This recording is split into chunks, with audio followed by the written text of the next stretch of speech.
Alright, well, hello everyone, and welcome. Darkside Phil here on the stream. It is indeed Monday, August 31st, 2015.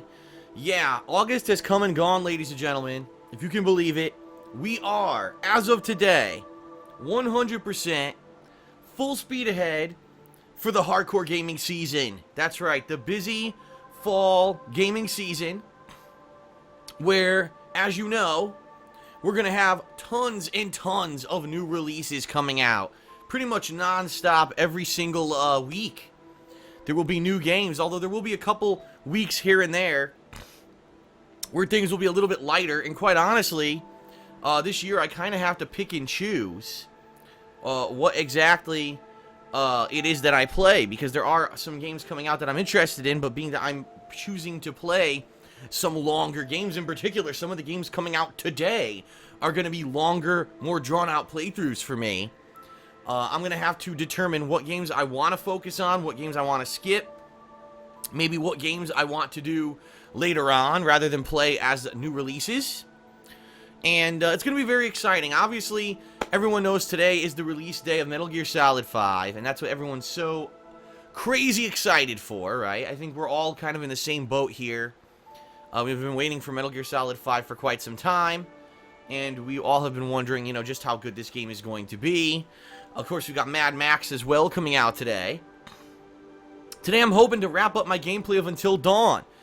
Between right now, this stream that I'm about to start, and then right after dinner, I'm going to jump back into it and try to finish up this alternate choices playthrough of Until Dawn, where my goal is to play the game differently than the first time.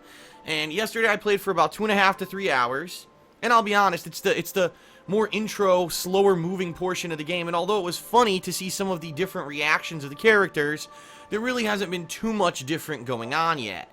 I really feel that it's going to be this session right now that we're about to start of Until Dawn gameplay that's going to be significantly different from the original playthrough, because now is the time when people's lives are going to start to be at risk, and I'm going to be making different choices, and you're going to see people probably starting to die and stuff like that. So this stream in particular is probably going to be pretty fun.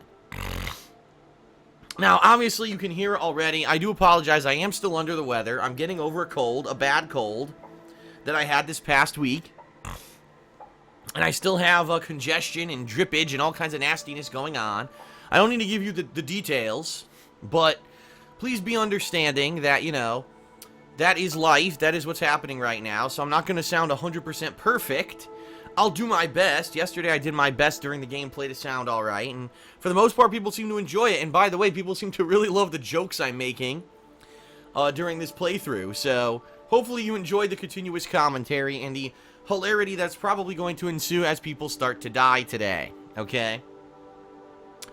As you can see here on my dashboard of the PlayStation 4, we've got the Metal Gear Solid 5 Phantom Pain theme that was made available if you got the pre-ordered digital version of the game that I did. So that's what you're seeing right here on the pre-stream. If you're wondering, gee, what is this? Yes, this is the special theme you got for pre-ordering the game. And as you can see, yes, if I move to the left here, it unlocks in 8 hours, 10 minutes, 22 seconds and counting. So I'll move back now to Until Dawn. But, yeah, it should be available for 9 p.m. tonight, okay? So if you're just tuning into the stream now, and you're like, oh, man, it's Metal Gear Day, you know, it's time to watch Metal Gear Solid, when's Phil going to be playing it? 9 p.m. When it unlocks on my PS4, I'll be playing it tonight, live on stream, for a couple hours. I'll probably do about 2 hours or so of gameplay. I don't want to go too far and tire myself out, and then not be able to play it on Tuesday, because Tuesday I'm going to be doing another stream of Metal Gear Solid 5, a much longer stream, 3+ hours, and then I'm going to be starting Mad Max. So for those who are looking for Mad Max gameplay, yes, I'm absolutely playing it. It's just going to be a little bit on the later side versus excuse me. Sorry, I am congested today. It's pissing me off. But yeah. It's going to be the second stream on Tuesday, but then I'm going to be playing Mad Max, my first stream on Wednesday, so it all evens out. Now, I'm hoping that balancing Metal Gear Solid 5 and Mad Max this week is going to work out, that everyone will like at least one of the games, and so I will be able to, entertain you No matter what I am playing or what you are watching, hopefully you'll enjoy the gameplay, okay? So let's talk a little bit. A few things have happened in gaming news overnight. First of all, Uncharted 4 got a release date. For those who don't know, Uncharted 4 now releases March 18th, 2016. So that's cool. And the reason that's cool is because typically March is a kind of a busy gaming month. If you remember this year, we had Bloodborne that came out in March. If you remember last year, we had, I believe it was South Park: The Stick of Truth. So typically, in the earlier in the year, around March-ish, we get some pretty high-profile, big releases. And I'm pretty excited for that. Obviously, Uncharted, a great video game series. This is going to end the series, the final installment. Everyone expecting it to basically, exceed expectations, and hopefully do really well. I'm hoping it does, right? So, that's good news, and I hope that everyone will check out that playthrough and check out the game itself, because I'm sure Naughty Dog always does a great job, right? Whether it's Uncharted, whether it's The Last of Us, they put out good effort in all their products that they've put out recently, and it's definitely worth a shot, and it's going to be great. So I'm excited for that. For some reason yesterday, there was this thing that happened on Twitter. I don't understand how it's gaming news, but apparently a YouTuber by the name of Pro Jared received a review copy of Super Mario Maker from Nintendo themselves. They sent him this review copy of the game. So he decided that he was going to do a live stream of Super Mario Maker on YouTube. Now, first of all, I'm a little confused because he's not reviewing the game, he's live streaming gameplay of it, which is not allowed if you're doing it before release date. So technically, he was breaking street date of a game to do a stream. So I don't understand why he thought that was okay. Maybe I'm completely wrong, and I don't want to have anyone misconstrue this as me saying anything about Pro Jared. I know nothing about the guy whatsoever. But apparently, he went to live stream this advanced copy of Super Mario Maker that he had gotten from Nintendo to review, and all of the video that he did of it got flagged on YouTube for content ID, and basically Nintendo said, we're taking all advertising rights on the video, the stream, and therefore, tough shit, it's ours. And he tweeted about it, and a bunch of people, thousands of people retweeted this as if it's some kind of like a big uproar. Oh my god, Nintendo is claiming everything. Well, first of all, it's cool that he at least tried to spread the word, so anyone who has any plans of playing Super Mario Maker knows that Nintendo's going to end up claiming the stuff. But here's the thing.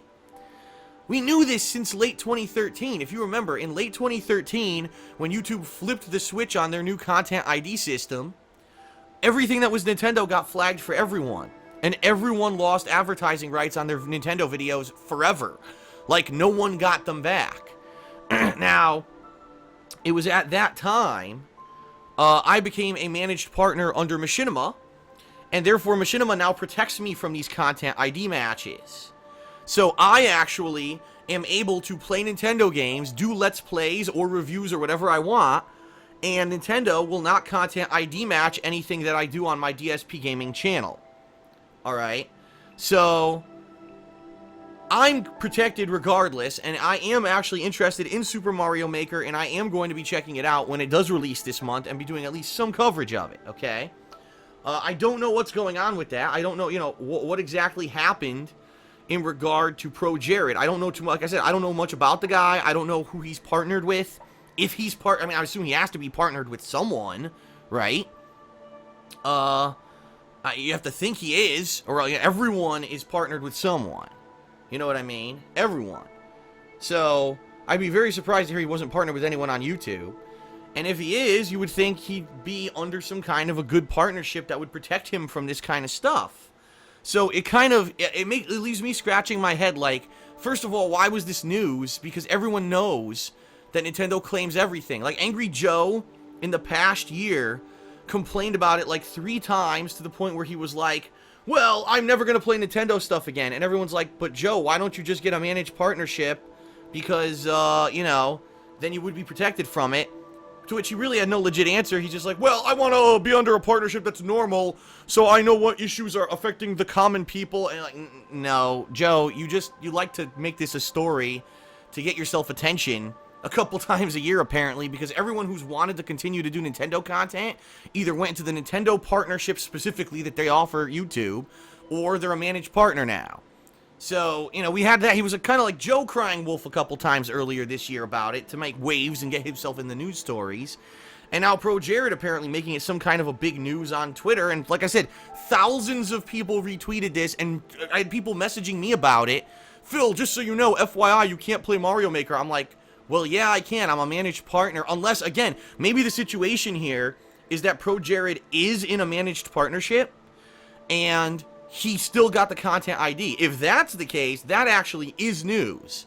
Because that's huge. That means that Nintendo is actually bypassing every freaking system and basically saying, listen, we don't give a crap about anyone, really.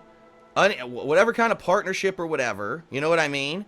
That it's just, you know, we're just going to claim everything and we don't give a shit. If that is the case, that actually is news. Okay? But I don't know. And that's why I was trying to ask people on Twitter when they were tweeting me this story yesterday. I was like, what is the situation? Does anyone know anything about Pro Jared's partnership? Is he managed? Is he not managed? And I couldn't really get much other information about it. So I don't know what's going on there.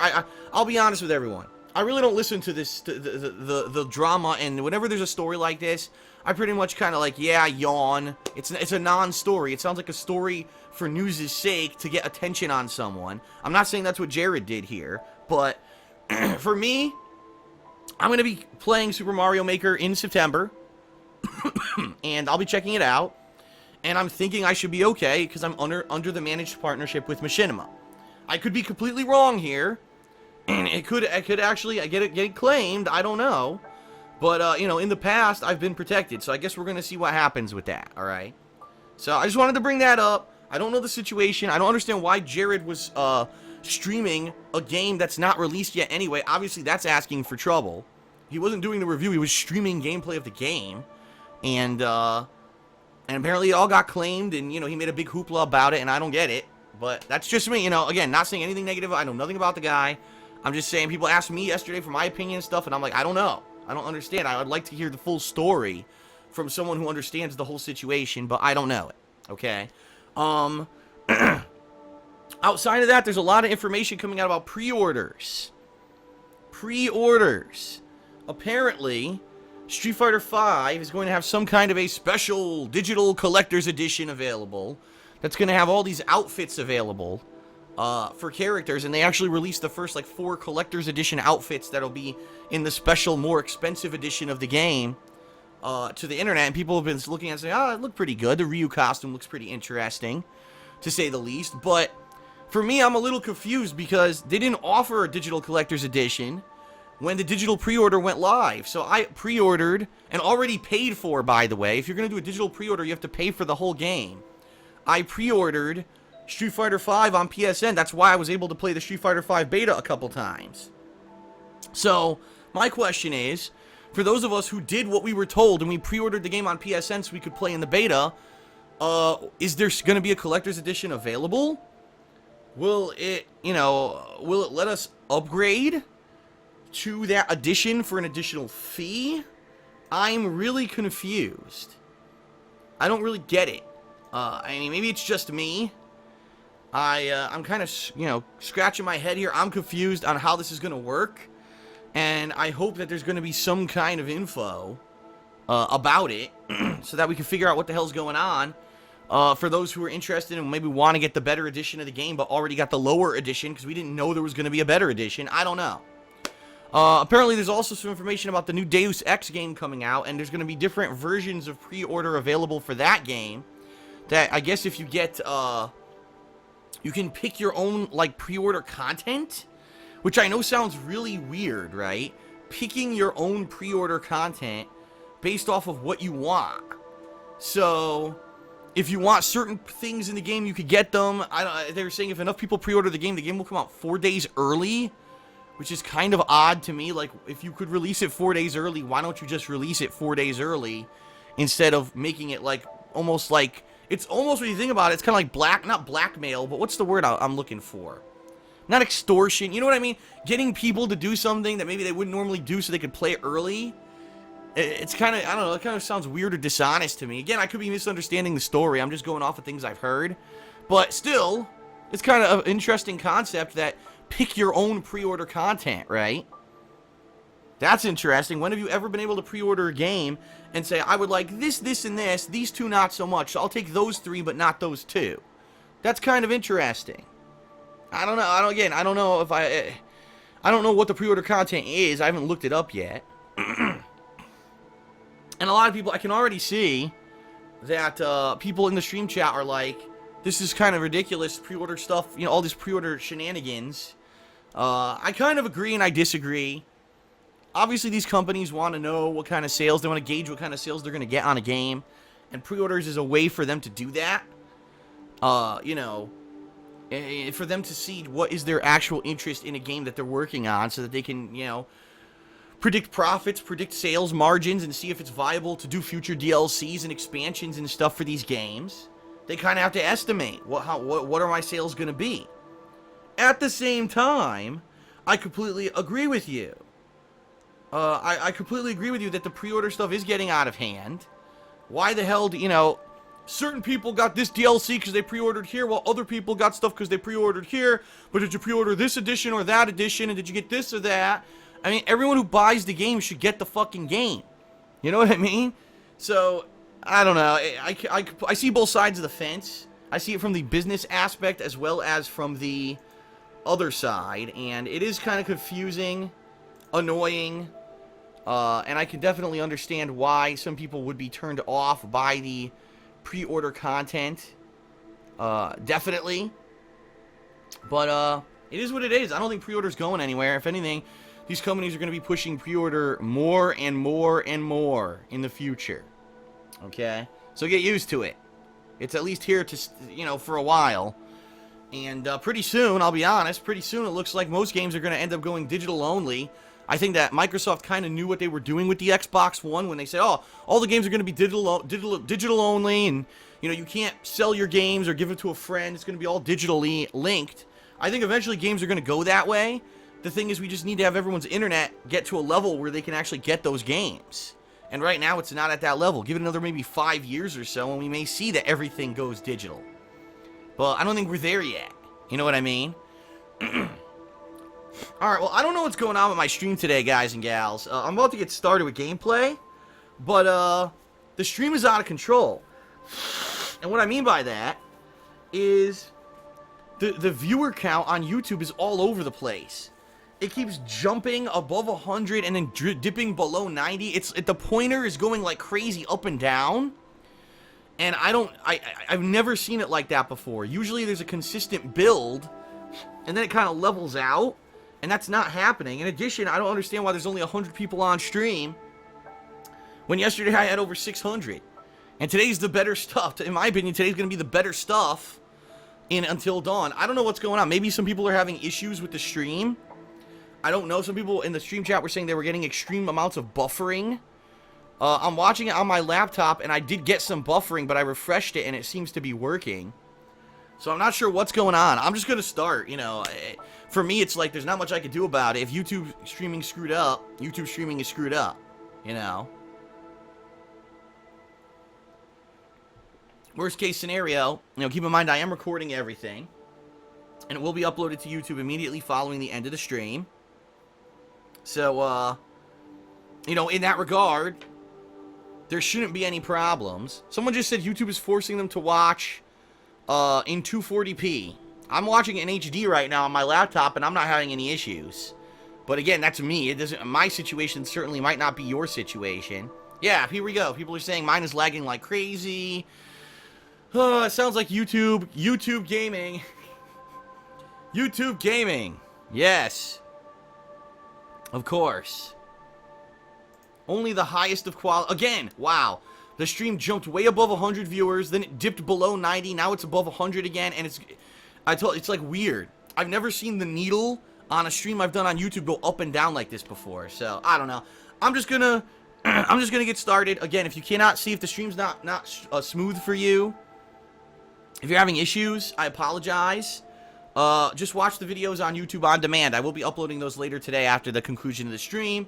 And also, keep in mind, ladies and gents, that I'll be doing another Until Dawn stream immediately following when I eat dinner tonight. So it's going to be a little bit on the earlier side because I want to try to finish the game today.